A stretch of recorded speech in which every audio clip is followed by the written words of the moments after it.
हाय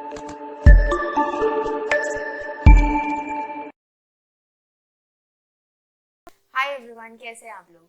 तो अब आज का जो हमारा इस वीडियो के लिए टॉपिक है that is exemptions of capital gains, right. And this is majorly relevant for CA inter students, क्योंकि हम सारे एग्जेम्पशंस वाले टॉपिक नहीं कवर कर रहे हैं जो कि फाइनल में भी आते हैं। हम यहाँ पे सिर्फ वो वाले टॉपिक्स कवर कर रहे हैं जो कि हमारे सीए इंटर के लिए रेलेवेंट है, राइट। तो कुछ कुछ सेक्शंस हैं जो हमारे इंटर के सिलेबस में कवर्ड हैं। हम आज सिर्फ वही वाले सेक्शंस इस वाले वीडियो के लिए कवर करेंगे, राइट। अब सबसे पहले तो टॉपिक स्टार्ट करने से पहले सबसे पहले हम ये समझते हैं कि ये जो एग्जाम्पशंस हैं सेक्शन 54, 54 है, 54 बी, ये वाली जो एग्जाम्पशंस हैं ये सेक्शन 10 वाली एग्जाम्पशन से कैसे फर्क है, राइट। सेक्शन 10 में भी हमने देखा था कुछ एग्जाम्पशंस होती हैं, जैसे सेक्शन 10 37 की हो गई, 10 10 डी की हो गई, या इस तरह की बहुत सारी हमने एग्जाम्पशंस देखी थी। तो अब सेक्शन 10 की जो एग्जाम्पशंस होती है उसमें और इसमें क्या फर्क है।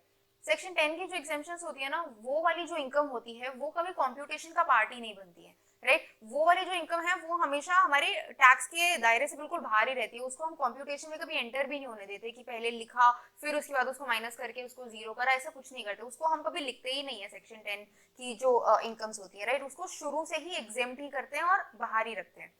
कैपिटल गेन की as compare to that capital gain की जो हमारी एग्जेम्पशंस होती है उनमें क्या फर्क है। कैपिटल गेन की एग्जेम्पशंस ये बोलती है कि अगर आपका कैपिटल गेन का कोई टैक्स बनता है, ये इनकम बनती है, income under the head capital gain कुछ बनती है, तो उसको कंप्यूटेशन में जाने से पहले हम कुछ एग्जेम्प्ट कर देंगे, राइट। जैसे कि एग्जांपल लेते हैं, मान लो मेरी कैपिटल गेन की कोई इनकम बनी 1 करोड़ की, ठीक है, और 54 की फॉर एग्जाम्पल मुझे इसमें एक एग्जेम्पशन मिल गई, तो ये मुझे लेट्स से 90 लाख की एग्जेम्पशन मिल गई, राइट। तो ये जो एग्जेम्पशन यहाँ पे मिली, तो कैपिटल गेन का जो नेट अमाउंट मेरा कंप्यूटेशन में पहुंचेगा that is only 10 lakh, right. तो ये वाली जो एग्जेम्पशंस होती है ना, जो ये 54 54 एफ वाली जो एग्जेम्पशंस है, जो स्पेसिफिक एग्जेम्पशंस इस कैपिटल गेन के चैप्टर में दी हुई है, ये सिर्फ कैपिटल गेन की इनकम के लिए ही है। कैपिटल गेन की इनकम कितनी कंप्यूटेशन में पहुंचेगी वो ये वाली एग्जेम्पशंस डिसाइड करती है, राइट। तो अब एक बार हम देखते हैं कि क्या क्या इसमें कौन कौन सी हमारे इसमें सिलेबस में कवर्ड है और उसको किस तरीके से हम बिल्कुल शॉर्ट तरीके से, बिल्कुल short and concise crystal clear तरीके से इसको बिल्कुल याद रख सकते हैं। तो अब सबसे पहले हम देखते हैं सेक्शन 54, और सेक्शन 54 के साथ साथ ही हम पैरेलली सेक्शन 54 एफ भी देखते चलेंगे, राइट। तो सबसे पहले 54 देखते हैं। 54 क्या बोलता है। सेक्शन 54 बोलता है कि अगर आपके पास कोई रेजिडेंशियल हाउस प्रॉपर्टी थी, राइट, आपके पास एक घर था, घर को बोल दिया residential house property, right. Residential house property थी और वो आपने सेल करके आपने उसके बदले एक रेजिडेंशियल हाउस प्रॉपर्टी ही खरीदी है, राइट। तो सरकार बोलती है इस पे हम कोई कैपिटल गेन नहीं लेंगे। मतलब ये वाली जो ट्रांजैक्शन हुई कि मतलब अगर आपने ये सेल किया और इस सेल में जितना भी कैपिटल गेन बना, वो कैपिटल गेन का सारा पैसा अगर आपने दूसरा रेजिडेंशियल हाउस खरीदने में लगा दिया, तो इस पे हम पूरा जो कैपिटल गेन आपका बनता है इसको हम एग्जेम्प्ट कर देंगे सेक्शन 54 में, राइट। ये मोटा मोटा पूरा सेक्शन 54 है। Of course there are lot of other provisions with it, but एक ब्रॉड लेवल पे अगर बात करें तो 54 ये है कि अगर आपके पास एक रेजिडेंशियल हाउस प्रॉपर्टी थी, उससे जो आपका कैपिटल गेन बना वो सारा का सारा पैसा यूज करके आपने दूसरा रेजिडेंशियल हाउस खरीद लिया, तो उसको हम उस पर हम कोई टैक्स नहीं लेंगे, राइट। अब इसका पर्पस क्या था, ऐसा क्यों करा गया, राइट। इसके लिए सरकार ने बोला कि भाई देखो, this is to ensure to promote mobility amongst people, right. अब कई बार ऐसा होता है कि आपको अपना घर छोड़ के आप बेटर अपॉर्चुनिटीज के लिए दूसरे शहर जाते हो या दूसरी जगहों पे मूव करते हो, राइट। तो उसके लिए अब मान लो अगर 1 करोड़ का घर बिका, राइट, 1 करोड़ का कैपिटल गेन आया मेरे पास एक कैपिटल गेन आया, मेरे पास एक दिल्ली का घर था, ठीक है, वो मैंने बेचा और मैं मुंबई शिफ्ट करने का सोच रही हूँ, राइट। तो मेरे पास 1 करोड़ का कैपिटल गेन आया, मैंने 2 करोड़ का घर बेचा, 1 करोड़ की कॉस्ट ऑफ एक्विजिशन थी, तो मेरे पास 1 करोड़ का जो टोटल कैपिटल गेन आया वो मैं अगर पूरा का पूरा इन्वेस्ट कर देती हूँ मुंबई का घर खरीदने में, राइट, तो सरकार बोलती है इस पे कोई टैक्स नहीं लगेगा। अब सोचो अगर इस पे टैक्स लग जाता, इस पे 54 नहीं होता हमारे पास और इस पे 1 करोड़ पे 20% या 12.5% जो भी है वो अगर टैक्स लग जाता, तो हमारे पास मेरे पास जो नेट शेल में और क्या नेट शेल में जो मेरे पास पैसा और बचा होता वो 85 लाख ही बचता, मोटा मोटा, राइट। तो बेसिकली यहाँ पहले जो मैं मुंबई में 1 करोड़ का घर खरीदने वाली थी वो मैं अब 85 लाख के आसपास का ही घर खरीदती, राइट। तो इस चीज को अवॉइड करने के लिए कि लोगों का स्टैंडर्ड मेंटेन रहे, लोग एंकरेज हों कि हाँ भाई यहाँ से हम, मेरे को घर खरीदने में कोई दिक्कत ना हो, मतलब एक रिलोकेशन में, मोबिलिटी में कोई मेरे को कोई दिक्कत ना आए, उसके लिए सरकार ने बोला कि भाई ठीक है, आपका जो स्टैंडर्ड ऑफ लिविंग है वो भी मेंटेन रहे, हमारे टैक्स की वजह से आपकी मोबिलिटी में फर्क नहीं आना चाहिए कि आप एक घर बेच के दूसरा घर खरीद रहे हो, तो इसमें कोई कोई कोई प्रॉफिट या गेन्स हुआ नहीं। आप खुद सोचो, अगर 1 करोड़ का घर था पहले, उसको बेच के मैंने दूसरा 1 करोड़ का ही घर खरीद लिया, राइट, तो इसमें कोई पर से कोई प्रॉफिट या गेन्स की बात आनी भी नहीं चाहिए, राइट, क्योंकि this just ensures that every person has one roof. सोचो अगर ऐसा नहीं होगा तो मेजोरिटी लोग जो हैं वो फिर घर बेचने में हिचकिचाएंगे ना कि भाई अभी बेचेंगे तो फिर उस पर टैक्स लग जाएगा, जो नेट मेरे पास पैसा आएगा उसका फिर मैं घर खरीदूंगी तो मेरे पास जो मेरा कैपिटल है वो फालतू में कम और हो जाएगा, राइट, तो कोई फायदा नहीं है उसका। इसीलिए सरकार ने बोला कि ठीक है, इस you know just to encourage more purchase and sell in the real estate market, सरकार ने बोला कोई बात नहीं, this every person should have one roof every time under above their head। तो इसके लिए एक ये सेक्शन हम इस तरीके से रखेंगे कि भाई पुराना घर बेच के अगर आप कोई नया घर खरीदते हो तो उस पर हम कोई टैक्स नहीं लेंगे, राइट। अब दूसरी चीज उन्होंने क्या बोली कि ये अच्छा, ये जितने भी एग्जेम्पशंस होंगे, जितने भी बेनिफिट्स होंगे ना, ये हमेशा लॉन्ग टर्म कैपिटल एसेट्स पे मिलेंगे, मतलब लॉन्ग टर्म कैपिटल गेन पे ही मिलेंगे, क्योंकि एक पहली चीज तो देखो, हमने कब एक बार कैपिटल गेन अगर हमने थोड़ा और हमें आइडिया हो तो हमने देखा था कि कैपिटल गेन में जो हमारे लॉन्ग टर्म कैपिटल गेन होते हैं और शॉर्ट टर्म कैपिटल गेन होते हैं, राइट। तो लॉन्ग टर्म कैपिटल गेन में एक तो हमें रेट का फायदा मिलता है, ये रेट हमेशा कम होगा शॉर्ट टर्म कैपिटल गेन से। दूसरा, इसमें प्लस कुछ एड ऑन एग्जेम्पशंस मिलती हैं। ऐसा क्यों? क्योंकि सरकार हमेशा, ये एग्जेम्पशंस कौन सी है, ये 54F वाली, तो इस ऐसा क्यों? क्योंकि सरकार हमेशा चाहती है कि भाई आप लॉन्ग टर्म इन्वेस्ट करके चलो, लॉन्ग टर्म हम जितना इन्वेस्ट करोगे उतना ज्यादा स्टेबल हमारी इकोनॉमी रहेगी। तो लॉन्ग एक इन्वेस्टर ओरिएंटेड मार्केट रहती है, मतलब बेसिकली जो इन्वेस्टर्स होते हैं वो लॉन्ग टर्म इन्वेस्ट करके चलते हैं, तो इसलिए जो लॉन्ग टर्म गेन्स खेलते हैं ना, वो लॉन्ग टर्म कैपिटल गेन है, मतलब कि आपने 3 साल 4 साल या उसके 10 साल 15 साल आपने इन्वेस्ट करके रखा अपनी किसी चीज में, इसका मतलब है कि आप मार्केट पे आप श्योर हो, आप इस चीज में आप बहुत ज्यादा अनश्योर नहीं हो मार्केट को लेके कि भाई कल को पता नहीं मार्केट गिर जाए बढ़ जाए, मैं फटाफट अपना पैसा निकाल लेती हूँ, राइट। तो ऐसी मतलब इन्वेस्टर कॉन्फिडेंस रहता है मार्केट में, तो इसलिए हमेशा लॉन्ग टर्म कैपिटल गेन जो है उसका रेट भी कम होगा और उसमें ये एग्जेम्पशंस वगैरह भी मिलेंगी। तो एग्जेम्पशन ये जो 54F वाली है, ये हमेशा याद रखना, this is always for long term capital gains. 54 में हमने देखा this is long term capital gain only for residential house properties, right.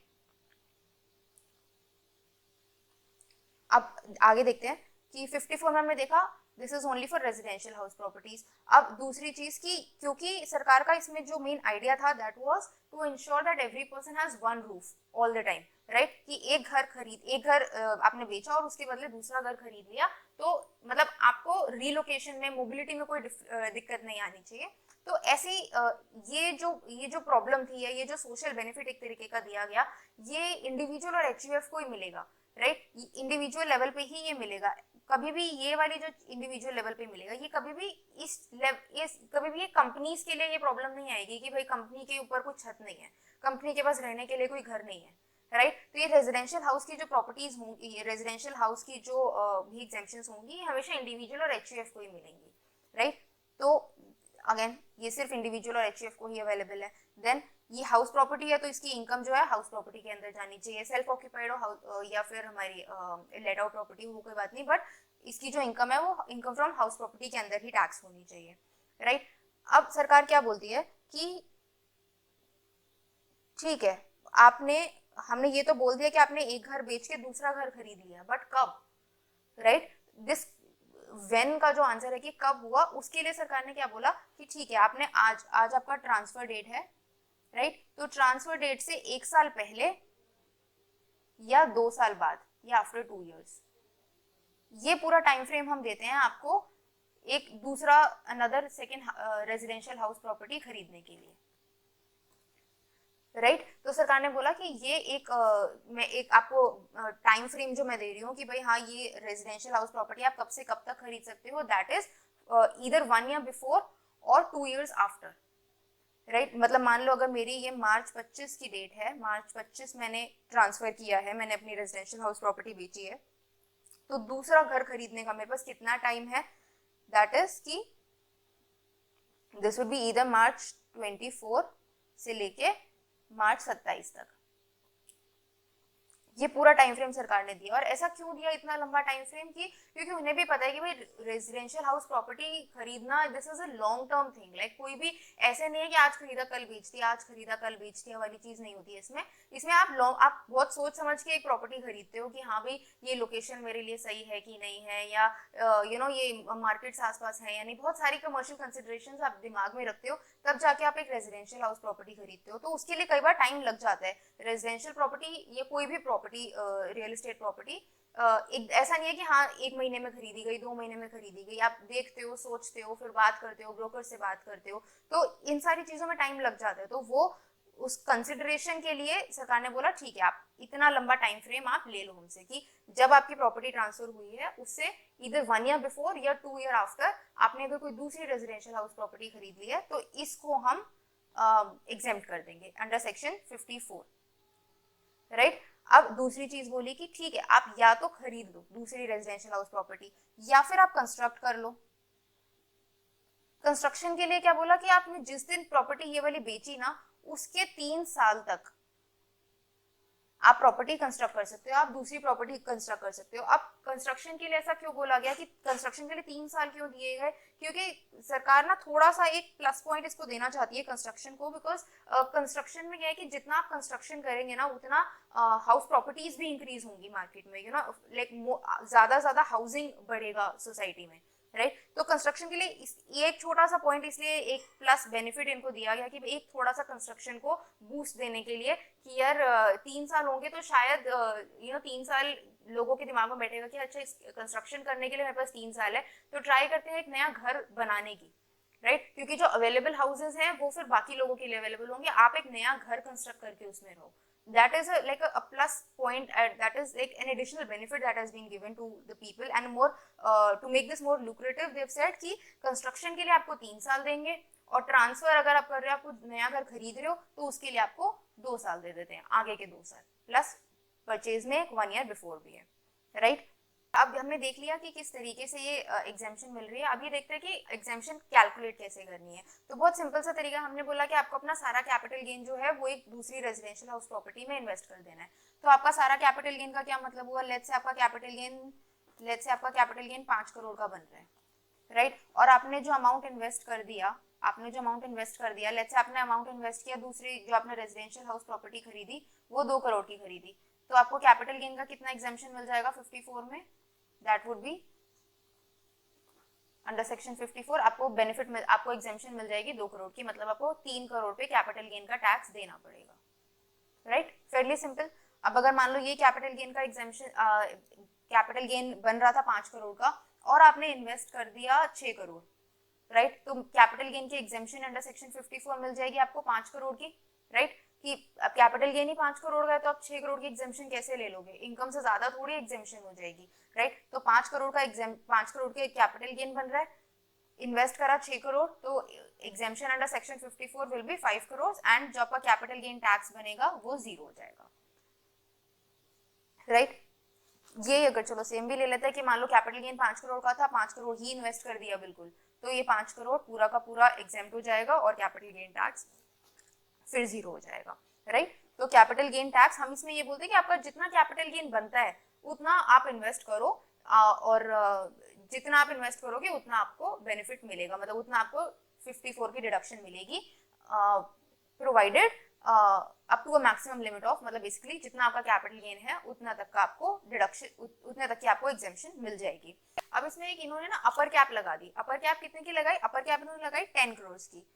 मतलब कि इसका क्या मतलब हुआ कि सरकार ने बोला कि ये वाली जो हमने जो एग्जेम्पशन हम लेके आए थे ना, this was to promote mobility, this was to ensure कि जो सैलरीड क्लास है या जो मिडिल क्लास लोग हैं जो इधर से उधर मूव करते हैं उनको कोई प्रॉब्लम ना हो, ये हम उनके लिए बेनिफिट लेके आए थे। बट अगर मान लो कोई HNI है या कोई वेल्दी क्लास का पर्सन है जो कि ऑलरेडी 12 करोड़ की प्रॉपर्टी बेच के लेट्स से 12 करोड़ की प्रॉपर्टी सेल कर रहा है और 15 करोड़ की प्रॉपर्टी खरीद रहा है, राइट, तो ऐसे लोगों के लिए ये एक नेसेसिटी नहीं है, ऐसे लोगों के लिए कोई डिसएडवांटेज नहीं है, क्योंकि इनके पास ऑलरेडी एक अच्छा अच्छा वेल्थ होगा ऑलरेडी कि ये टैक्स दे सकते हैं हमें, तो इन ऐसे लोगों के लिए सरकार ने क्या बोला कि भाई आप ठीक है, आपने एक प्रॉपर्टी बेची, एक रेजिडेंशियल हाउस प्रॉपर्टी बेचा और दूसरा खरीदा, आपने बिल्कुल हमारी स्कीम के हिसाब से ही काम किया, बट हम आपको जो मैक्सिमम कैपिटल गेन का एग्जेम्पशन देंगे 54 में, that would B 10 crore only, right. इसका क्या मतलब हुआ कि मान लो अगर 12 करोड़ का मेरा कैपिटल गेन बनता है और आपने इन्वेस्ट करा है 15 करोड़, तो जो मैक्सिमम कैपिटल गेन मिलेगा ना, कैपिटल गेन एग्जेम्पशन मिलेगी 54 में, that would be only up to 10 crore. 2 crore पे आपको अभी भी टैक्स देना पड़ेगा, right. This was to ensure कि ये वाली जो स्कीम्स है ना, 10 करोड़ का कोई घर खरीद रहा है तो मतलब ये एक ऑलरेडी एक बहुत अपर एंड है, बहुत एक लग्जरी घर होगा वो, ऑलरेडी एक पेंट हाउस टाइप का कोई घर होगा जहाँ पे कि ऐसे लोगों को पर से एग्जेम्पशंस की बहुत ज्यादा जरूरत नहीं है। ऐसे लोगों के पास ऑलरेडी अपनी एक अच्छी खासी वेल्थ इकट्ठी हुई भी होगी जिसमें ये आराम से टैक्स दे सकते हैं। ये घर खरीद के दूसरा घर, अगर ये घर बेच के अगर दूसरा घर खरीद भी रहे हैं तो इन पे अगर कोई पूरा भी सरकार कैपिटल गेन लगाएगी तो इनके वेल्थ पे बहुत ज्यादा फर्क नहीं पड़ेगा। तो सरकार हमेशा चाहती है कि ये जो बेनिफिट बनाया था 54 का, this was majorly for the salaried and middle class kind of people, to promote mobility amongst them, like to promote कि हाँ आप बेटर अपॉर्चुनिटीज के लिए अगर आपको कहीं इधर उधर मूव करना है तो आप अपना घर शिफ्ट कर लो, हम उस पर टैक्स नहीं लेंगे। बट ये टैक्स का जो अपर लिमिट बनाया है दैट वाज 10 करोड़। भाई 10 करोड़ के ऊपर का अगर आप घर खरीद रहे हो, आपका कैपिटल गेन 10 करोड़ के ऊपर जा रहा है, उसके ऊपर का आप घर खरीद रहे हो, तो उसके ऊपर का फिर हम आपको कैपिटल गेन नहीं देंगे, इतने तक का तो हम आपको बेनिफिट दे देते हैं, इसके ऊपर फिर आप हमें टैक्स दो, right, because then now you are belonging to an upper class of society, right. तो अब इसका एक दो एग्जांपल्स देख लेते हैं कि किस तरीके से ये टैक्स लग रहा है। मान लो मेरा कैपिटल गेन अगर बना 12 करोड़ का, ठीक है, और हमने इन्वेस्ट किया मैंने 9 करोड़, राइट। तो मेरे को एग्जेम्पशन कितने की मिलेगी? एग्जेम्पशन अंडर सेक्शन 54 मेरे को एग्जेम्पशन मिलेगी 9 करोड़ की, राइट, क्योंकि हमने इन्वेस्ट ही 9 करोड़ की है। अब ये अगर 12 करोड़ का कैपिटल गेन बनता है और मैंने 15 करोड़ इन्वेस्ट कर रखा है, तो आइडियली मुझे कितने की एग्जेम्पशन मिलनी चाहिए थी? 12 की, which ever is less, but upper cap लग गया 10 करोड़ का, तो कभी भी 10 करोड़ के ऊपर का बेनिफिट मेरे को नहीं मिलेगा, right. So this is self explanatory कि इसके आगे आप कोई भी नंबर्स प्लस माइनस ऊपर नीचे करके देख लो, बट आप ये देखोगे हमेशा कि जो एग्जेम्पशन होगी ये कभी भी 10 करोड़ से ऊपर की नहीं जाएगी, राइट। अब एक चीज इसमें और देखते हैं कि सीजीएस स्कीम्स किस तरीके से काम करती है।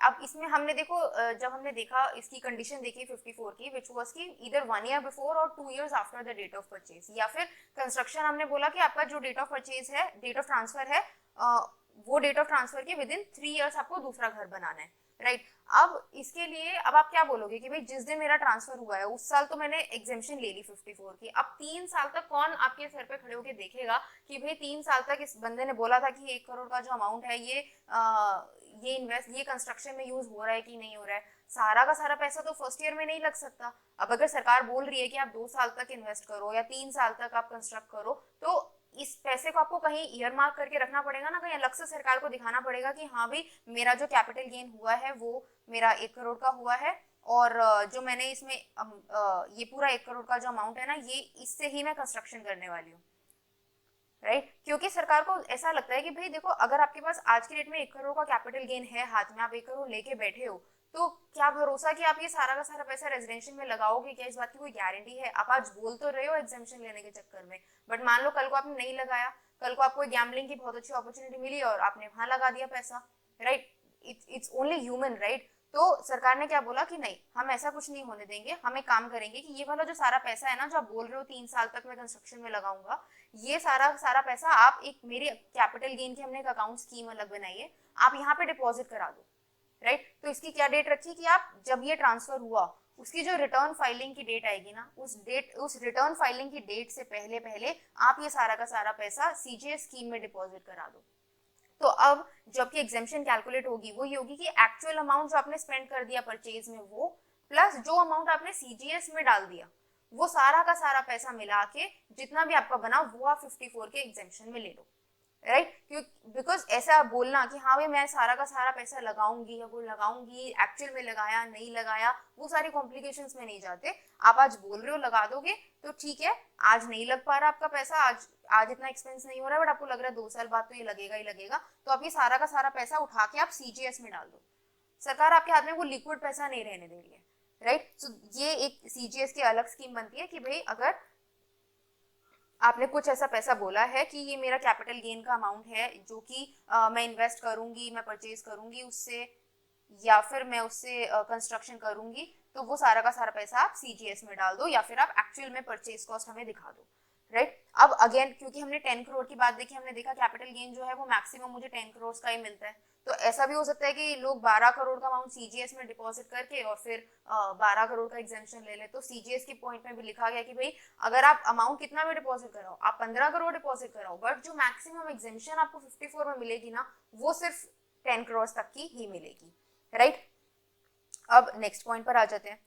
एक इसमें एक स्पेसिफिक पॉइंट आता है सेक्शन 54 में, which is very particular to section 54 only, which was कि सरकार ने देखा कि कई बार क्या होता है कि एक जैसे आपके पास कोई एंसेस्ट्रल हाउस है, जनरली ऐसे होता है कि हमारे जो हाउस प्रॉपर्टीज होती है ना, वो हम जिस घर में रह रहे होते हैं वो हमारा पुराना घर होता है, पापा का घर होता है, दादा का घर होता है, तो ये बड़े बड़े घर होते थे। तो अब आज के डेट में लोग क्या करने लगे कि ये एक एंसेस्ट्रल हाउस को बेच के लोग 2 घर खरीदने की सोचते हैं, एक रेजिडेंशियल हाउस प्रॉपर्टी की, एक में हम रह लेंगे, एक में हमारे बच्चे रह लेंगे, राइट। जनरली ऐसा देखा गया। तो सरकार ने बोला, और ये स्पेसिफिकली मिडिल क्लास टाइप के लोगों में ज्यादा देखा गया, तो सरकार ने बोला कि भाई ठीक है, इस टाइप की जो ट्रांजैक्शंस होंगी ना, उसको भी हम एग्जेम्प्ट करते हैं, इसको भी हम प्रमोट करना चाहते हैं कि आप पुराना अपना कोई ओल्ड बिग हाउस आप बेचो और उसके बदले आप 2 घर खरीद लो, राइट। बट ये वाली जो अपॉर्चुनिटी दी गई ना कि ये एक बड़ा घर बेच के 2 घर खरीदने वाली जो चीज दी गई, this was given only for once in a life time,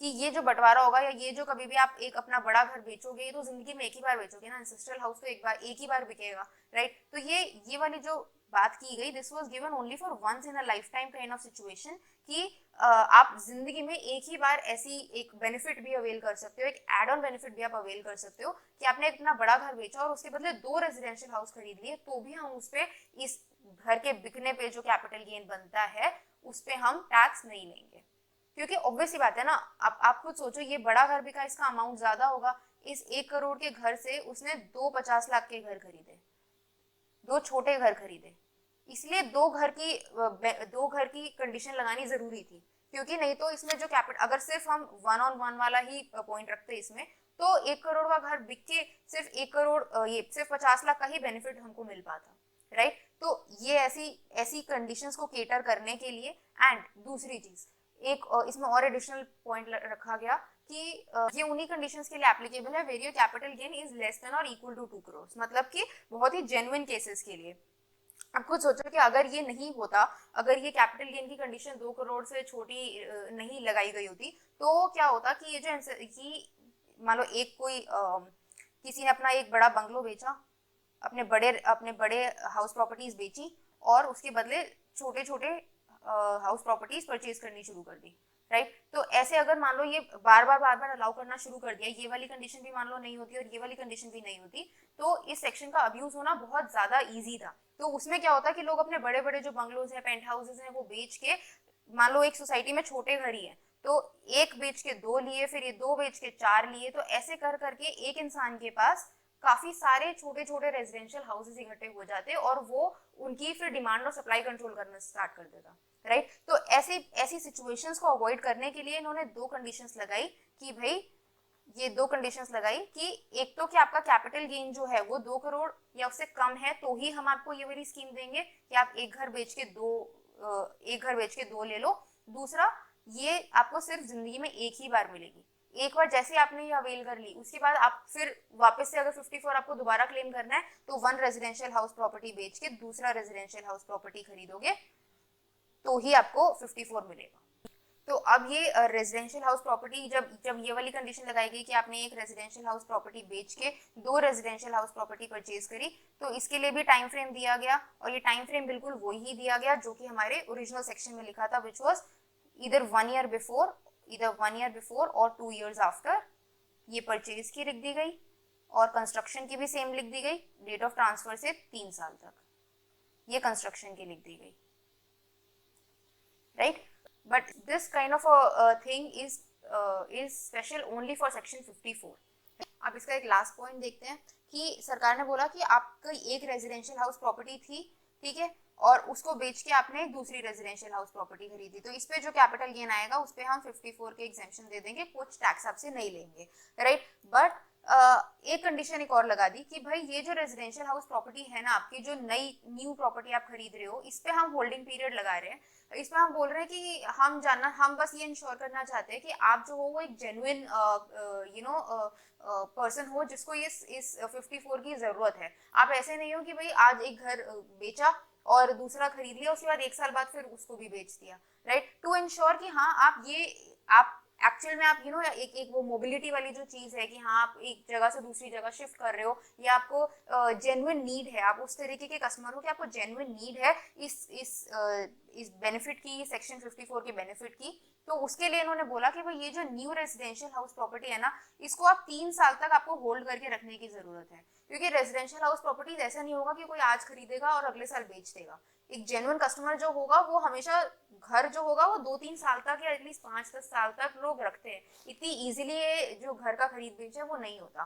तो उसी को इंश्योर करने के लिए उन्होंने बोला कि जो आपका नया रेजिडेंशियल हाउस है ना, उसको आप 3 इयर्स तक आपको होल्ड करके रखना है, और इन केस आपने ये होल्ड नहीं करके रखा तो ये जो हमने आपको बेनिफिट दिया था ना 54 का, ये हम आपसे वापस ले लेंगे।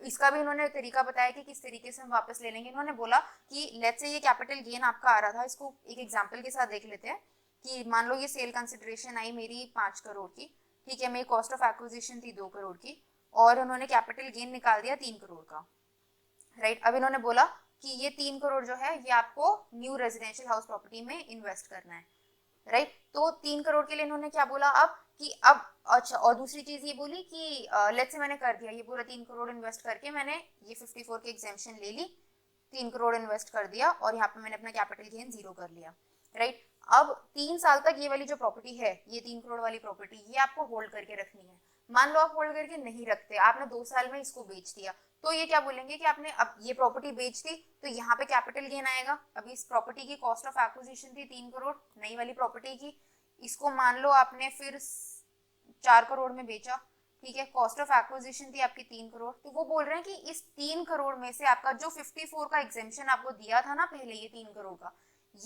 ये वाला जो एग्जेम्पशन दिया था आपको, ये यहाँ से हम माइनस कर देंगे, राइट।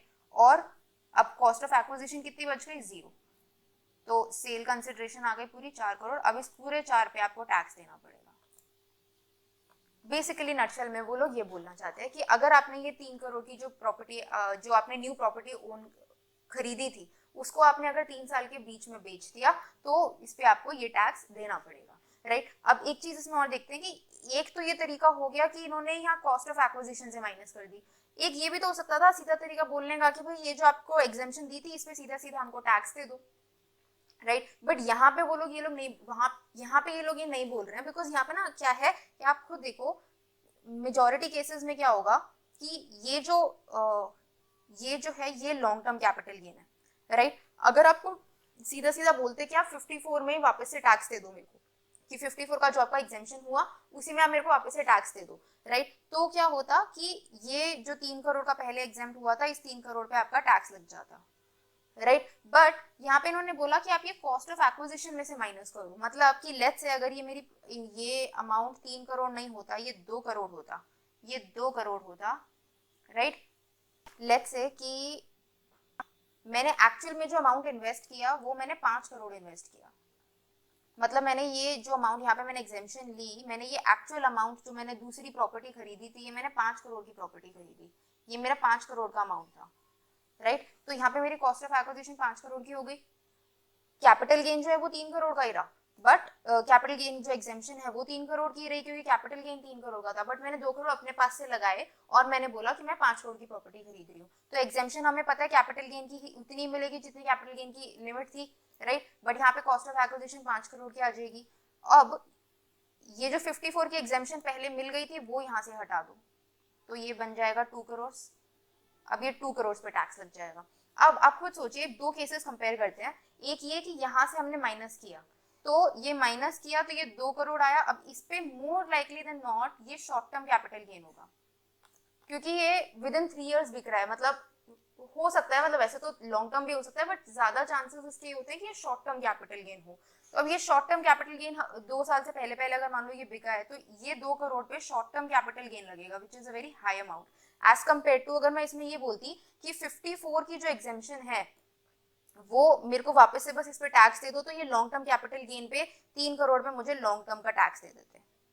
तो आप समझ रहे हैं ये बस ये शॉर्ट टर्म और लॉन्ग टर्म का इसमें एक गेम आ जाता है कि हाँ एक तरीके से दिस इज थोड़ा सा हाई लेवल कॉन्सेप्ट, बट हाँ एक बार को पता होना चाहिए कि यार ये कॉस्ट में से माइनस करना और दूसरा ये हो गया कि सेल इस जो एग्जाम्शन वापस दी थी, जो एग्जाम्शन दी थी इसी पे वापस से टैक्स लगाना। इन दोनों में फर्क क्या है?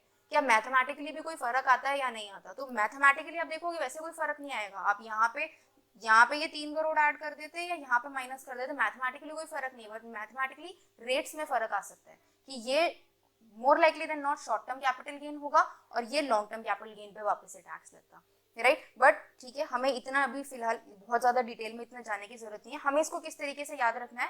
हमें इसको इस तरीके से याद रखना है कि जब भी हमारा एसेट क्लास सेम होगा, मतलब कि जब भी यहाँ पे मेरा रेजिडेंशियल हाउस प्रॉपर्टी है और यहाँ पे भी रेजिडेंशियल हाउस प्रॉपर्टी है, तो कॉस्ट में से माइनस करना है, राइट। ऐसे हमारे पास एक सेक्शन 54B आता है जहाँ पे हम यहाँ पे एग्रीकल्चरल लैंड बेचते हैं और उसके बदले ही एग्रीकल्चरल लैंड खरीद लेते हैं, तभी भी हम कॉस्ट में से माइनस करते हैं। उसके अलावा हमारे पास जितने भी केसेस हैं सब में हमें जो हमारा ये एग्जेम्प्ट हुआ था उस पर हमें टैक्स दे देना है, राइट। थोड़ा सा इसको पढ़ते हैं तो क्लियर हो जाएगा, इसमें इतना कुछ बहुत ज्यादा कॉम्प्लिकेटेड है नहीं। सेक्शन 54 हमने क्लियर कर लिया पूरा, एक बार 54 देख लेते हैं फटाफट। सेक्शन 54 अप्लाई होता है इंडिविजुअल एचयूएफ पे। हमने देखा लॉन्ग टर्म कैपिटल एसेट होना चाहिए, रेजिडेंशियल हाउस होना चाहिए। दूसरा, इस रेजिडेंशियल हाउस की ही एक स्पेसिफिक कंडीशन दी थी कि भाई रेजिडेंशियल हाउस भी होना चाहिए, बट ये आपका वो होना चाहिए जिसकी इनकम हाउस प्रॉपर्टी में टैक्स हो रही है, राइट। फिर क्वालिफाइंग एसेट क्या हुआ कि यू शुड परचेज, मतलब जब आपने ये रेजिडेंशियल जो कैपिटल गेन आया उस पैसे से आपने इधर 1 residential house situated in India या फिर 2 residential house situated in India at the option of SSC where the capital gains does not exceed 2 crore, right. हमने देखा था कि जो 2 करोड़ तक की कैपिटल गेन है अगर आपकी, तो ही आपके पास वो 2 रेजिडेंशियल हाउस खरीदने का ऑप्शन है, राइट। तो या तो आप 1 रेजिडेंशियल हाउस खरीद लो नॉर्मल केसेस में, या फिर अगर आपकी कैपिटल गेन 2 करोड़ से कम है तो once in a lifetime आपको एक अपॉर्चुनिटी मिलेगी कि आप 2 रेजिडेंशियल हाउसेस का बेनिफिट भी ले सकते हैं। दूसरा, time limit is within 1 year before और 2 years after the date of transfer, और you should have constructed within 3 years from the date of transfer. फिर amount of exemption, cost of new residential house or houses, और capital gains whichever is lower, right, whichever is lower हमने देखा था। Then including the amount deposited in CGS before the due date of ROI, right, कि या तो आप actual में amount दिखा दो हमें कि इतना अमाउंट है, या फिर सीजीएस में डिपॉजिट कर दो आरओआई की डेट से पहले, तो उन दोनों को मिला के जो अमाउंट बनेगा वो सारा का सारा आपका एग्जेम्पशन का अमाउंट होगा, और उसको आप फिर कैपिटल गेन से कंपेयर करके अपना एग्जेम्पशन निकाल सकते हो। देन अपर लिमिट हमने देखी 10 करोड़ की लग गई। If the cost of the new residential house is greater than 10 crore, like अगर 12 करोड़ है, the amount exceeding 10 crore would not be taken into account for exemption. Maximum exemption would always be up to only 10 crore, right. फिर period of holding का हमने देखा, आपको इसको जो new asset है उसको 3 साल तक होल्ड करके रखना है। अगर ये 3 साल से पहले आपने बेच दिया, राइट, तो the cost of new asset will be reduced by the capital gains exempt earlier from for computing capital gains। हमने एग्जांपल में देखा कि जब आप नया वाला अपना घर बेचोगे तो उसकी कॉस्ट ऑफ एक्विजिशन से आप उसको माइनस कर देंगे। अब सेक्शन 54F देखते हैं कॉरेस्पॉन्डिंग। सेक्शन 54 में हमने देखा कि एक रेजिडेंशियल हाउस प्रॉपर्टी बेच के दूसरा रेजिडेंशियल हाउस प्रॉपर्टी खरीदनी है।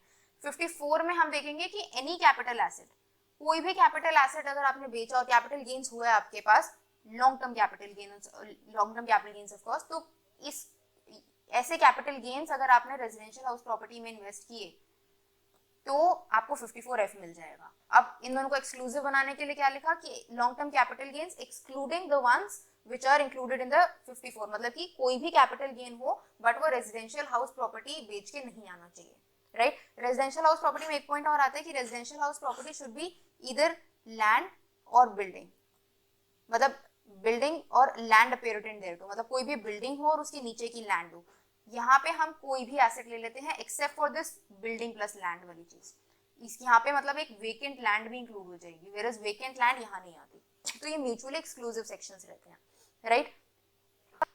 अब 54 में देखते हैं। 54 में हमने देखा क्या हुआ कि आपने कोई भी कैपिटल एसेट बेची, कैपिटल गेन्स आया, उसको आपने रेजिडेंशियल हाउस प्रॉपर्टी में लगाया, तो पे हम कैपिटल गेन्स नहीं देंगे। अब एक कॉरेस्पॉन्डिंग सेक्शन देखते हैं, सेक्शन 54।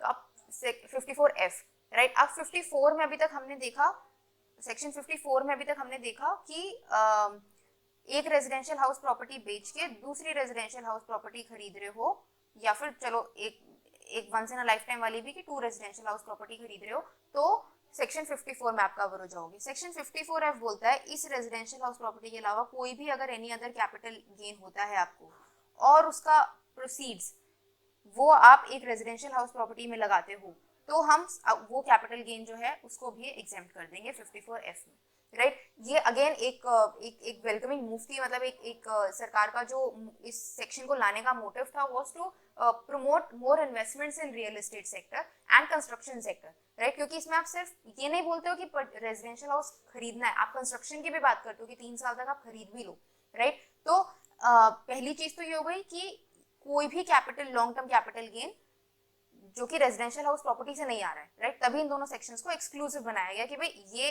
अलग है और ये अलग है, बट दोनों ही रेजिडेंशियल हाउस प्रॉपर्टी में इन्वेस्ट करने की बात करते हैं, राइट। अब आप खुद सोचिए कि ये सेक्शन 54F जो था इसका अब्यूज कितना इजी था कि भाई कोई भी इंसान जो है आप सोचो जो HNIs या जो वेल्दी लोग हैं उनके पास बहुत सारे एसेट्स होंगे, ज्वेलरी होगी उनके पास स्टॉक एक्सचेंज के अगर जितने भी प्रॉफिट्स हुए, तो आप सोचो अलग अलग कैपिटल एसेट्स का जितना भी कैपिटल गेन था, भर के जो कैपिटल गेन था वो सारा टैक्स एग्जेम्प्ट हो जाता अगर सारा का सारा आप रेजिडेंशियल हाउस प्रॉपर्टी में इन्वेस्ट करना शुरू कर देते। मतलब हर इंसान फिर कोई भी चीज बेचता सीधा सीधा पैसा रेजिडेंशियल हाउस प्रॉपर्टी में लगा देता, तो बहुत ज्यादा चांसेस था कि जो वेल्दी लोग थे, जो HNIs थे, वो ही सारा रेजिडेंशियल हाउस प्रॉपर्टी वाला जो सेगमेंट है, रियल एस्टेट सेगमेंट है, वो ही कंट्रोल करने लग जाते।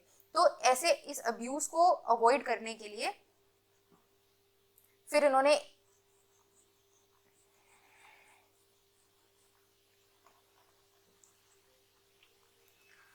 राइट तो ऐसे अब्यूज को अवॉइड करने के लिए इन्होंने फिर एक कुछ कंडीशंस लगाई सेक्शन 54F में कि भाई हमारा जो आइडिया है 54F का, दैट वाज कि हर इंसान के पास अपना 1 या 2 घर होने चाहिए।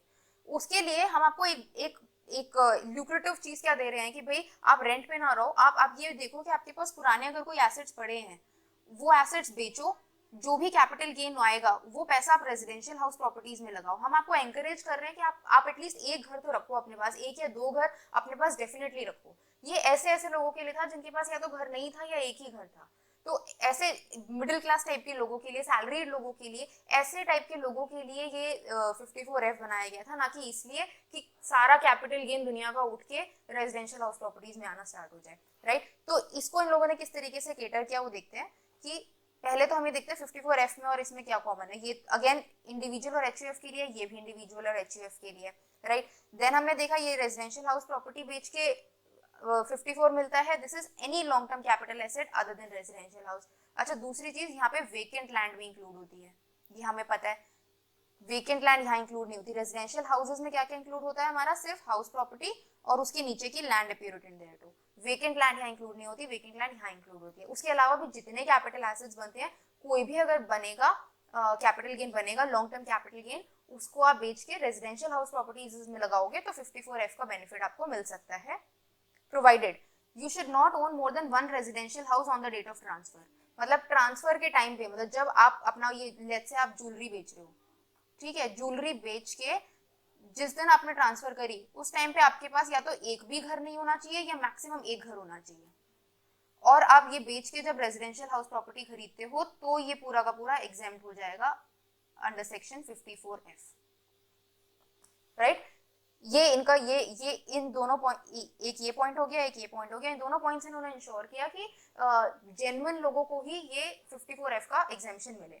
दूसरा इन्होंने पॉइंट लिखा, ये जो आपने रेजिडेंशियल हाउस प्रॉपर्टी खरीदी इस पे इन्होंने होल्डिंग पीरियड लगा दिया कि भाई कि एक रेजिडेंशियल हाउस प्रॉपर्टी आपने खरीदी, इस पे होल्डिंग पीरियड तो है ही 3 साल का जो हमने इसमें देखा था, बट इसके अलावा एक और कंडीशन लिखी कि ये जो रेजिडेंशियल हाउस प्रॉपर्टी आपने खरीदी इसके विद इन 2 years आफ्टर, या तो इसको जिस दिन ये खरीदी उसके और 2 साल के बाद या 3 साल के बाद आप कंस्ट्रक्ट दूसरी रेजिडेंशियल हाउस प्रॉपर्टी नहीं कर सकते, राइट। कि आपने ये ज्वेलरी बेच के एक रेजिडेंशियल हाउस खरीदा, अब ये खरीदने के बाद आप सोचो कि आप एक और रेजिडेंशियल हाउस खरीद लो, तो सरकार ने बोला नहीं, ऐसा नहीं। ऐसा क्यों किया गया कि भाई अगर किसी के पास ऑलरेडी लेट से प्रॉपर्टी खरीदने के पैसे हैं, राइट, तो सरकार कहती है कि फिर आपको हमारे ये एग्जेम्पशन की जरूरत नहीं है ना, आप आपका जो अमाउंट है आप वो यूज करके आप खरीदो रेजिडेंशियल हाउस प्रॉपर्टीज। आपको ये बेसिकली ये सीधा सीधा कैपिटल गेन ये एग्जेम्पशन क्यों चाहिए फिर आपको, राइट। ये एग्जेम्पशन उन्हीं के लिए है कि जिनको अपने एसेट्स कुछ बेच के रेजिडेंशियल हाउस प्रॉपर्टी खरीदनी है, राइट। तो इसलिए इन्होंने बोला कि आप ये एक घर आप जो खरीद रहे हो, इसके 2 साल के बाद आप दूसरा घर नहीं खरीद 2 साल तक आप दूसरा घर नहीं खरीद सकते, और अगले 3 साल तक आप दूसरा घर बना नहीं सकते, राइट। टू इंश्योर कि जेन्युइन लोग ही ये कैपिटल गेन का जो बेनिफिट है ये ले पा रहे हैं, राइट। देन नेक्स्ट उन्होंने पॉइंट लिखा कि क्वालिफाइंग एसेट कौन सा हुआ, only one residential house property, right. अब जो मेन डिफरेंस है 54 और 54F में, दैट इज कि यहाँ पे हम कैपिटल गेन आपसे इन्वेस्ट करवा रहे थे, यहाँ पे वो बोल रहे हैं आपके पास जितना कंसिडरेशन आया ना वो सारा का सारा आप इन्वेस्ट करो, राइट। इसका क्या मतलब हुआ कि अगर मान लो आपके पास ज्वेलरी बेच के कुछ कंसिडरेशन आया है 1 करोड़ का, ठीक है, और आपकी कॉस्ट ऑफ एक्विजिशन थी 50 लाख की, कैपिटल गेन आ गया 50 लाख का, तो 54F में ये बोला जा रहा है कि भाई आपको जो ये 1 करोड़ का कंसिडरेशन आया है ना, ये आप इन्वेस्ट करो, ये पूरा का पूरा आप रेजिडेंशियल हाउस प्रॉपर्टीज में इन्वेस्ट करो, राइट। तो इसके लिए अब कैपिटल गेन की फिर एग्जेम्पशन किस तरीके से दी जाएगी कि जितना प्रोपोर्शनेटली आप इन्वेस्ट कर दोगे उतना कैपिटल गेन का आपका अमाउंट जो है वो एग्जेम्प्ट हो जाएगा। तो लेट से आपने 1 करोड़ जो था पूरा का पूरा इन्वेस्ट कर दिया, तो 50 लाख का मतलब यहाँ पे आ जाएगा अमाउंट इन्वेस्टेड, और हम क्या बोल रहे हैं कि आप ये पूरी सेल्स कंसिडरेशन जो है आपकी ये पूरी की पूरी इन्वेस्ट करो। तो अगर आपने पूरी की पूरी इन्वेस्ट कर दी 1 करोड़ बाय 1 करोड़, तो या पूरा का पूरा कैपिटल गेन ले लो। अगर आपने कुछ इन्वेस्ट करी, इस कंसिडरेशन का कुछ पोर्शन इन्वेस्ट किया, लेट्स से आपने 90 लाख इन्वेस्ट किया, तो 0.9/1 ले लो। और यही अगर आपने मान लो 2 करोड़ इन्वेस्ट किया, राइट, तो आप कैपिटल गेन से ऊपर तो जाओगे नहीं, तो यहाँ पे आप ये 1/1 ही रखोगे। तो मैक्सिमम कैपिटल गेन जो होगा वो 50 लाख का ही एग्जेम्पशन आपको मिलेगा, राइट। देन तो ये इन्होंने फॉर्मूला बता दिया, where the cost of new residential house is greater than net sales consideration, right. जब हमारी कॉस्ट ज्यादा है तो सारा का सारा कैपिटल गेन एग्जेम्प्ट हो जाएगा। हम तो चाहते हैं आप कंसिडरेशन से ज्यादा इन्वेस्ट करो, तो सारा capital gain up to capital gain exempt हो जाएगा। और अगर कम है तो वो प्रोपोर्शनेट इन्वेस्ट हो जाएगा, proportionate capital gain would be exempt, right. कि टोटल कंसिडरेशन का आपने कितना अमाउंट इन्वेस्ट कर दिया, कितना इन्वेस्ट कर दिया, जो ये प्रोपोर्शन बना उसका कैपिटल गेन से मल्टीप्लाई करके ये हमारी एग्जेम्पशन कैलकुलेट हो जाएगी, राइट। अब जैसे 10 करोड़ की लिमिट हमने 54 में देखी थी, वैसे ही 10 करोड़ की लिमिट इस 54F में भी है कि भाई मैक्सिमम एग्जेम्पशन जो आपको मिलेगी वो 10 करोड़ की ही मिलेगी। ये 10 करोड़ के ऊपर अगर आप कोई घर खरीद रहे हो तो हम ये मानते हैं कि आप एक वेल्दी क्लास को बिलोंग करने वाले लोग हो, आपको ये 54F वाली एग्जेम्पशन की जरूरत नहीं है, राइट।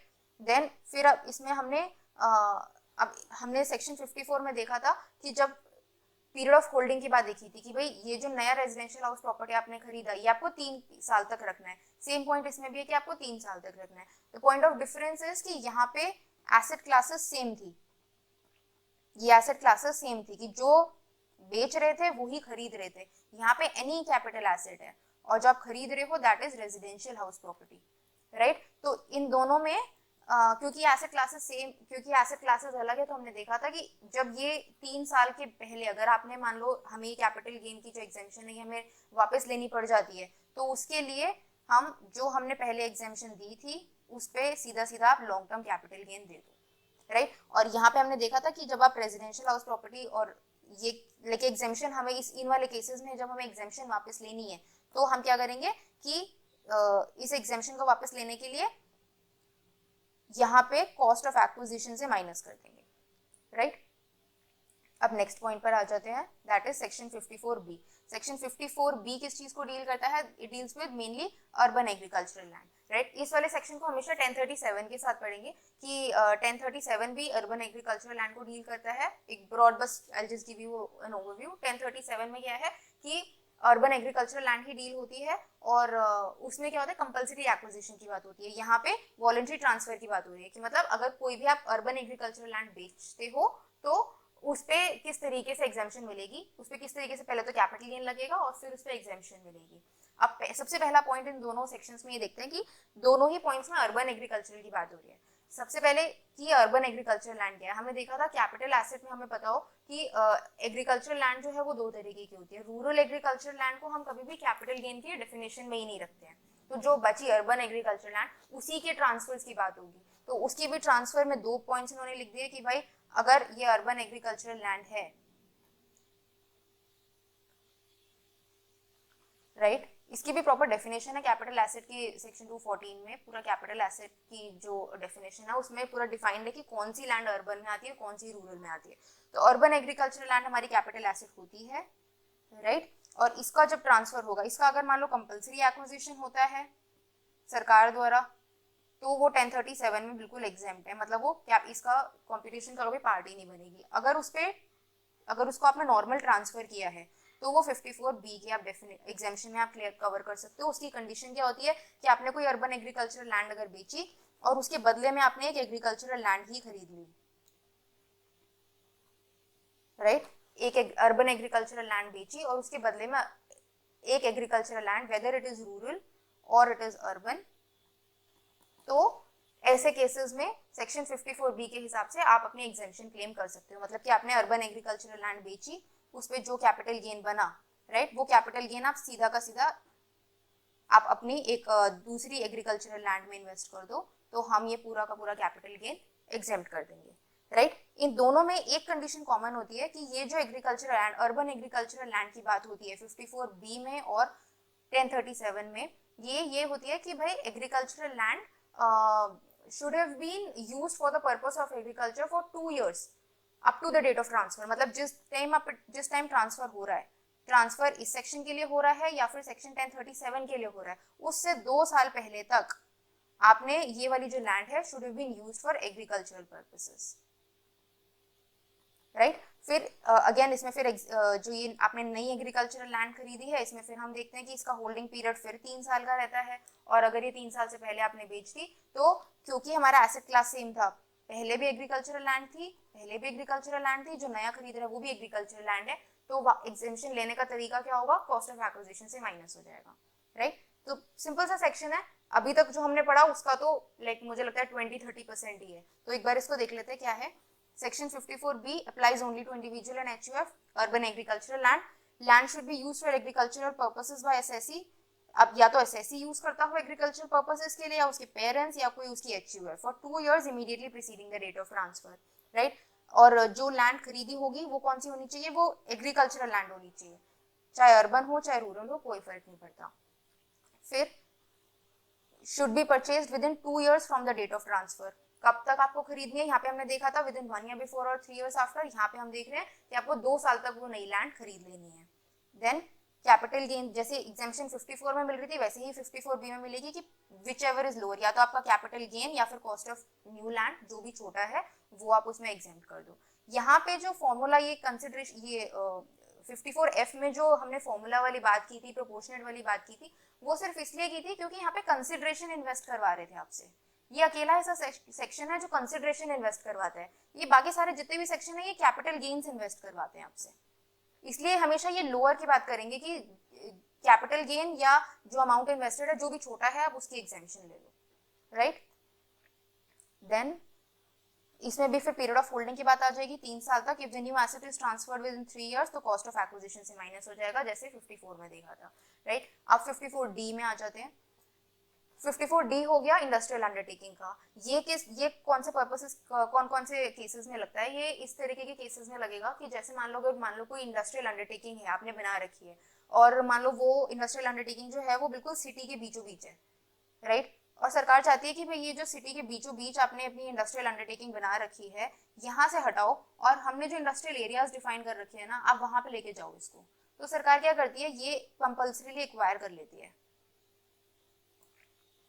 राइट। जैसे ही सरकार ने कंपल्सरी एक्वायर किया तो हमें पता है सेक्शन 45 में कंपल्सरी एक्विजिशन पे टैक्स आ जाएगा, बट क्योंकि इंडस्ट्रियल अंडरटेकिंग है, इसमें पता नहीं कितने सारी एम्प्लॉयमेंट जनरेट हो रही है, ये जो मैन्युफैक्चर या प्रोडक्शन कुछ कर रही होगी वो सारा का सारा रुक जाएगा। तो एक तरीके की पूरी एक छोटा सा जो भी इसने इतना इकोसिस्टम बना रखा होगा वो पूरा पॉज हो जाएगा। तो सरकार वो नहीं होने देना चाहती, तो वो बोलती है कि इस पे जो भी कैपिटल गेन आएगा ना, अगर ये बिजनेस, यही इंडस्ट्रियल अंडरटेकिंग आप एज इट इज कहीं और उठा के ले जाते हो, तो मैं आपका ये कैपिटल गेन जो है वो 54D में एग्जेम्प्ट कर दूंगी, राइट। तो सिंपल सा है, ये भी एक बार देख लेते हैं। 54D किसी भी एसएससी पे लगेगा, not necessarily individual and HUF. Individual HUF के हमारे सिर्फ यही 3 सेक्शंस हैं, राइट। अब क्योंकि 54D आप खुद सोचिए, इंडस्ट्रियल अंडरटेकिंग कई बार पार्टनरशिप फॉर्म्स भी मिलके कर रही होती हैं, 4-5 लोग मिलके कोई एओपी बना के कुछ इस तरह से कर रहे हो, कैसे भी किया जा सकता है ये। तो अब इसमें क्या एक्वायर किया जाएगा, land and building forming part of industrial undertaking. Industrial undertaking में जो भी लैंड और बिल्डिंग यूज हुई है वो जब सरकार ने कंपल्सरी एक्वायर करी है तो वो 54D में फॉल करेगी। तो उसमें जो कैपिटल गेन आएगा उसकी एग्जेम्पशन की बात 54D करेगा, राइट। तो land and building having been used for the purpose of, इसकी कंडीशन क्या है कि जो इंडस्ट्रियल अंडरटेकिंग की लैंड और बिल्डिंग है that should have been used for that particular purpose for at least 2 years immediately preceding the date of transfer. मतलब transfer से पहले एटलीस्ट 2 साल तक आप वो इंडस्ट्रियल अंडरटेकिंग में वो लैंड और बिल्डिंग यूज कर रहे थे। आप यूज कर रहे थे तो इसका मतलब ये नहीं है कि आप ओन कर रहे थे वो लैंड और बिल्डिंग, हो सकता है कि आपने रेंट पे ले रखा हो, राइट। इसको एक बार देखते हैं कि मान लो आपने इंडस्ट्रियल अंडरटेकिंग जो है वो आपने रेंट पे ले रखी हो, कि मान लो ये जैसे 2 साल का है, ये मान लो ये 1.5 साल आपने यहाँ पे ये एक इंडस्ट्रियल अंडरटेकिंग आपने बनाई, आपको एक जगह पसंद आई, आपने कहा कि यहाँ पे मैं एक इंडस्ट्री सेटअप करती हूँ, but I am not sure ये चले ना चले, तो एक बार इसको रेंट पे लेके देखते हैं। तो यहाँ पे आपने रेंट पे ले लिया, ठीक है, और ये 1.5 साल तक आपने चलाई, यहाँ पे आपको लगा कि नहीं यार ये सही चल रहा है, अब इसको और चलाते हैं, तो यहाँ पे आपने इसको परचेज कर लिया, राइट। और फिर यहाँ पे आके आपने 0.5 years में 6 महीने बाद यहाँ पे गवर्नमेंट ने कंपल्सरी एक्वायर कर लिया इसको, कि आपको इसको शिफ्ट करने की जरूरत पड़ गई, यहाँ पे रीएस्टैब्लिश करने की जरूरत पड़ गई। तो आपके हाथ में जो कैपिटल गेन आएगा वो capital gain short term capital gain आएगा ना, बिकॉज आप ओनर तो 6 महीने के लिए ही रहे बस, राइट। बट इसलिए ये वाला जो 54D का सेक्शन है, this applies both to short term capital gains as well as to long term capital gains, but ये सिर्फ जो कैपिटल गेन्स है वो लैंड और बिल्डिंग इंडस्ट्रियल अंडरटेकिंग की ही होनी चाहिए, राइट। तो ऐसी स्पेसिफिक केसेस को भी कवर कर दिया इन लोगों ने कि भाई आपका यूज जो है ना, हम आपका यूज देखेंगे, आपका यूज जो है वो 2 साल का होना चाहिए, आप यूज उसको 2 साल के लिए करते होने चाहिए, तभी हम आपको इसका बेनिफिट दे सकेंगे। चाहे कैपिटल गेन आपका शॉर्ट टर्म आए चाहे लॉन्ग टर्म आए, कोई फर्क नहीं पड़ता, राइट।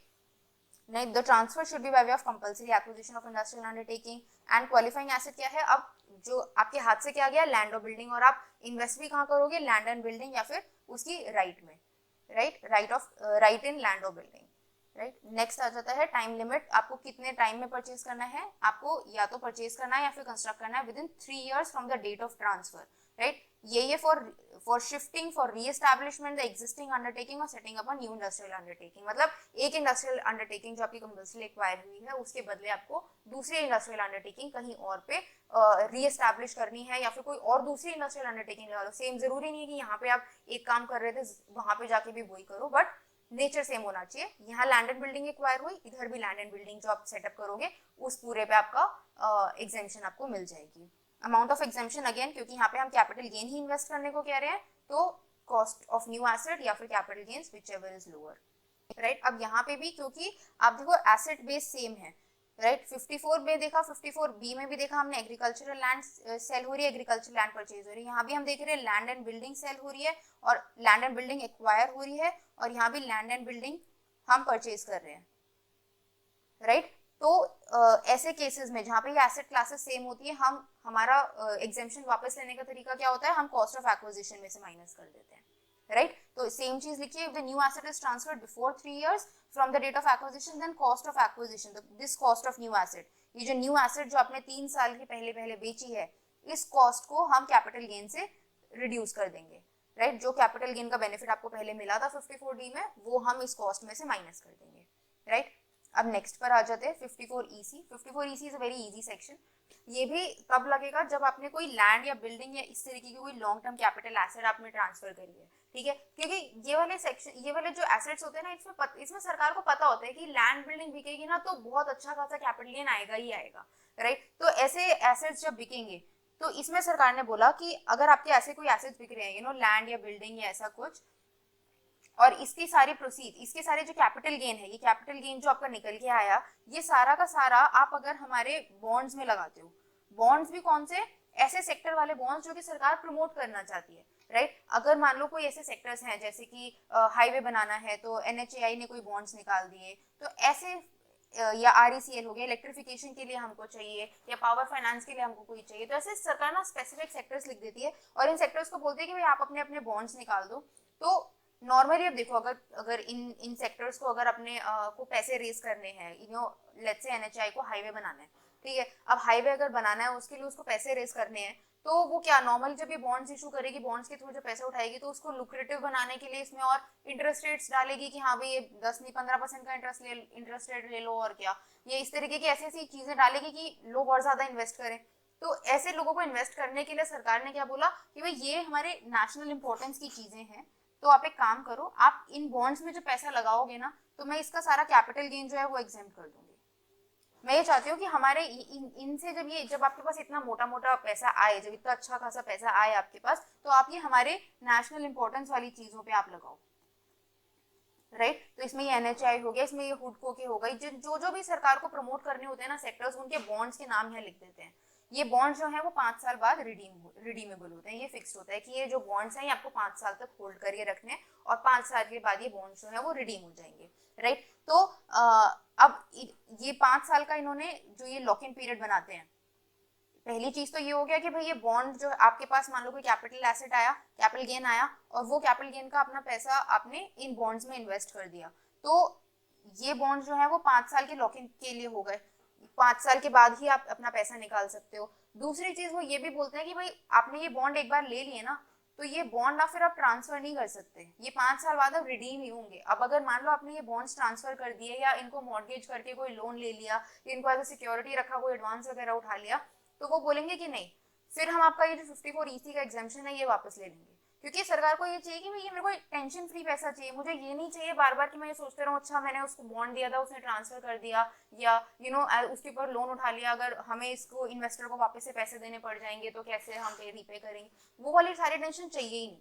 तो वो बोल रहे हैं कि आपको हम ये कैपिटल गेन का बेनिफिट दे रहे हैं, अगर आपने ये 5 साल में, ये मतलब बेसिकली क्या हुआ, आपने ये कैपिटल गेन जब आपके पास, लेट्स से आपके पास 1 करोड़ का कैपिटल गेन आया, राइट, तो आपके पास ये लिक्विड कैश आया, तो सरकार बस ये बोलना चाहती है कि आप अपनी लिक्विडिटी सैक्रिफाइस करके हमें दे दो।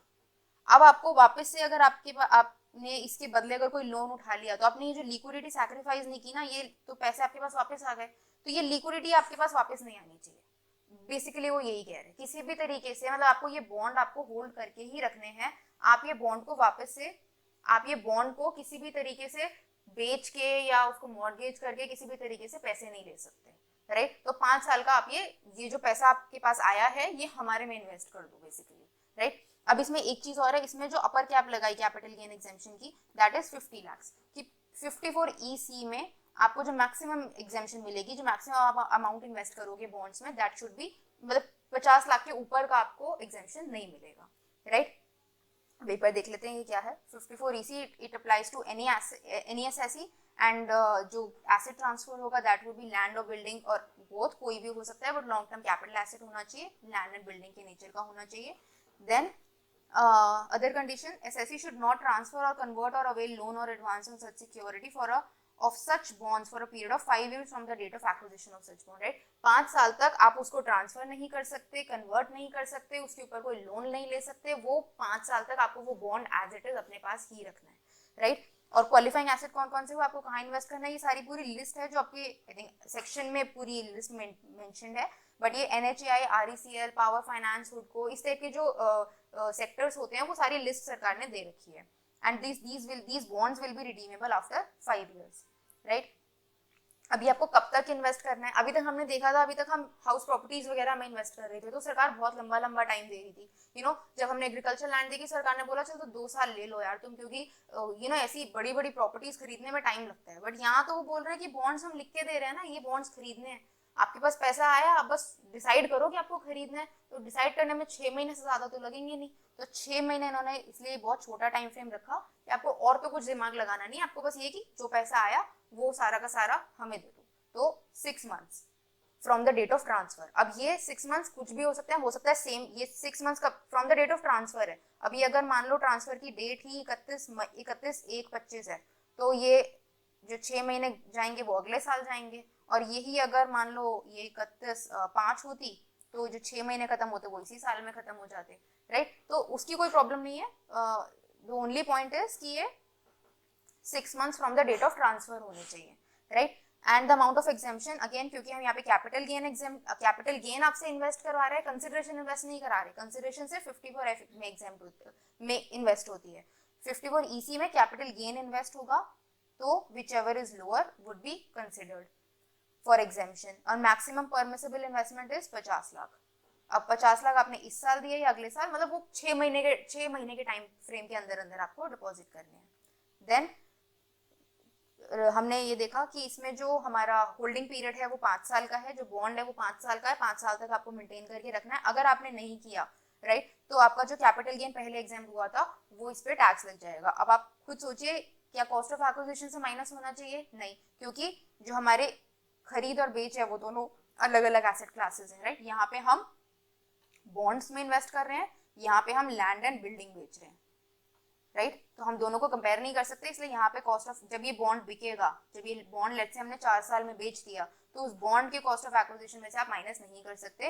ये जो कैपिटल गेन आपका 54EC में एग्जेम्प्ट हुआ था, उस पे एज इट इज आप लॉन्ग टर्म कैपिटल गेन दे दीजिए, जो एग्जेम्प्ट हुआ था बेसिकली उस पे आप टैक्स दे दीजिए, राइट। तो आई होप ये वाला सेक्शंस, ये वाला जो पूरा जो 4 सेक्शंस हैं, जो हमारे 4-5 सेक्शंस हैं, 1 2 3 4 5 सेक्शंस हैं हमारे, ये आपको समझ आया होगा। प्लस हमने इसके साथ साथ सेक्शन 1037 भी समझ लिया है, राइट। तो बहुत इजी है, बहुत सिंपल है, बट बहुत स्कोरिंग है। लाइक कैपिटल गेन्स में अगर आपको एग्जेम्पशंस क्लियर हैं तो काफी हद तक की चीज आपको क्लियर हो जाती है कि लाइक कैपिटल गेन्स में ये एक मेजर चंक है, और मेजॉरिटी जो कैपिटल गेन के क्वेश्चंस बनेंगे उसमें आप देखोगे 70 to 80% क्वेश्चंस में ना ये कहीं ना कहीं आपके पार्ट में कहीं ना कहीं डाल देंगे लास्ट में कि उन्होंने उसके बाद ये कैपिटल गेन आया तो उसके बाद उसने इधर इन्वेस्ट कर दिया, तो क्या कोई 54 का एग्जेम्पशन मिलेगा कि नहीं मिलेगा, राइट। तो ऐसे ये वाला जो this is one of the most important topics for capital gain.